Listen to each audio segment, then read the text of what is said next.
RPTV news Bangla.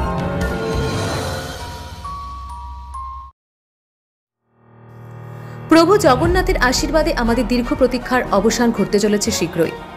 Puri Jagannath মন্দিরের আদলে দীঘার জগন্নাথ মন্দিরের নির্মাণের জায়গাটি পরিদর্শন করলেন মাননীয় মুখ্যমন্ত্রী মমতা বন্দ্যোপাধ্যায়। সেই সঙ্গে পূর্ব মেদিনীপুরের একটি বুথ ভিত্তিক দলীয় কর্মীদের সভায় ভাষণ দেওয়ার সময় অত্যাচারের বিরুদ্ধে মাননীয় মুখ্যমন্ত্রী ঐক্যের বার্তাকে দৃঢ়ভাবে পুনর্ব্যক্ত করেছেন এবং জনগণের অধিকার, অগ্রগতি এবং সমৃদ্ধির জন্য সংগ্রাম থেকে কখনো পিছপা না হওয়ার অঙ্গীকার করেছেন।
Bureau report, RPTV news Bangla.